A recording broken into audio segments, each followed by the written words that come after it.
Hi everyone, my name is Lucy. In this video, I'm going to be remaking one of my first favorite recipes, the stuffed beef bottom roast.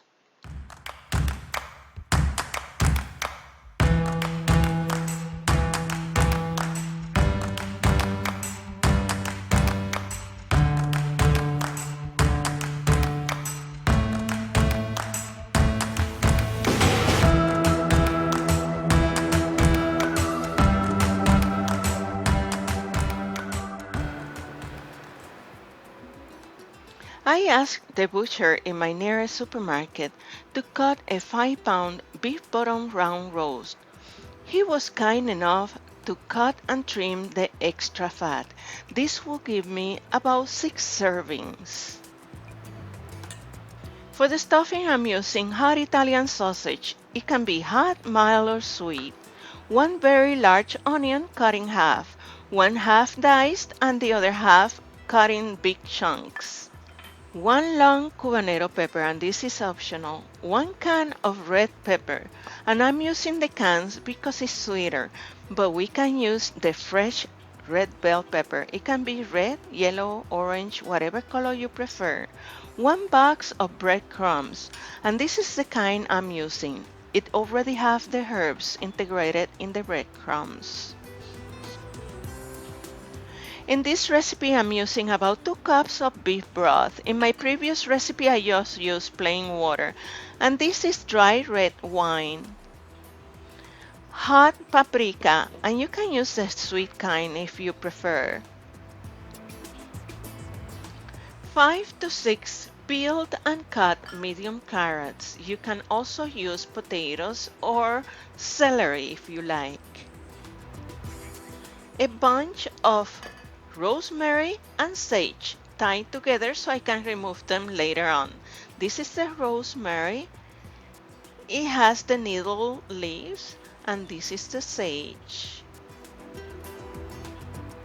To season the beef, I mix together in the blender about 1/2 of a cup of olive oil with salt, black ground pepper, 6 to 8 garlic cloves, and oregano. It can be dry or fresh.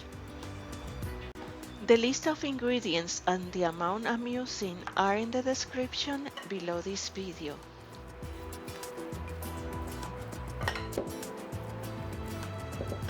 I'm mixing together the stuffing ingredients. I'm mixing the Italian sausage with the breadcrumbs, the red bell peppers, the Cubanero pepper, and the diced half of the onion.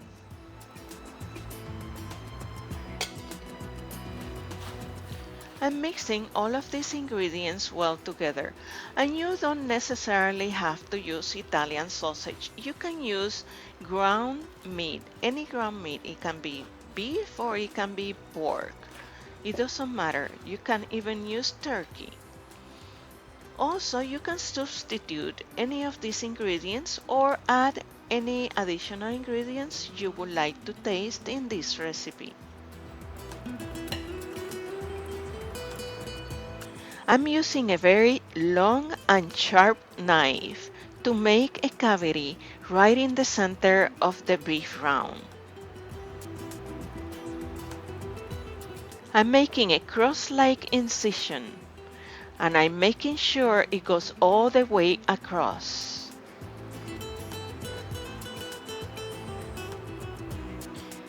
Before you start, just make sure your knife is very sharp.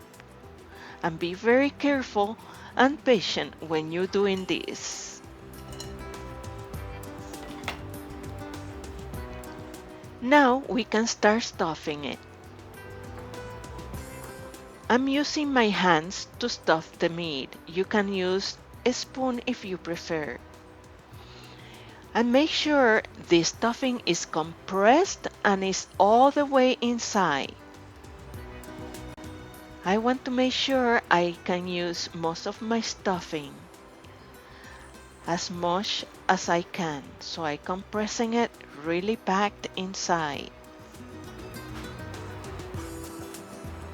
I'm using some kitchen twine to tie the beef. This way I'm making sure it doesn't fall apart when it's cooking in the oven. This meat tends to get very tender, and sometimes if it's not tight, when you turn it to cook it in the other side, it falls apart because it's that tender. Once I finish tying the beef, then I rub it with a mixture of olive oil, salt, pepper, and oregano. I will be searing the beef in my large Dutch oven with about 1/4 of a cup of olive oil. I wait until the oil is really hot before I place the beef. Then I sear all of the sides of the beef until it's brown. It will take 3 to 4 minutes for each side to turn brown.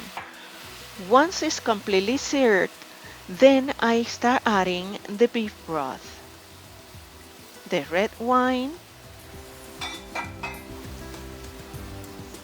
the bunch of rosemary and sage, the carrots,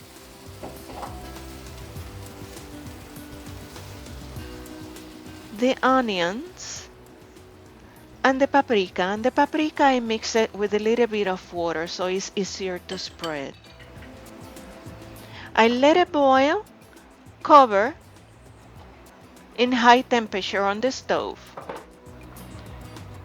Once it's boiling, then I turn once, cover, and I'm going to transfer the pot to the oven at 400 degrees Fahrenheit or 200 degrees Celsius for about 2 hours. While in the oven, I uncover every 20 minutes to turn so the meat cooks evenly in all sides. Once it's cooked, then I cut the kitchen twine, let it rest for about 15 minutes before I slice it to be served. Using a very sharp knife, we're going to cut it in about 1/2 of an inch thickness to be served. This is a very tender, juicy, and flavorful beef, and you will be very proud you made it yourself. You can use the leftover juices as a gravy. If you have a lot of juices or is too liquid or soupy, then you can mix it with 1 tablespoon of cornstarch and make a gravy. And serving this delicious beef with a baked potato and salad on the side. Buen provecho! I hope you like this recipe. Please subscribe to my channel if you have not done so. I hope to see you next time. See you soon. Thanks for watching.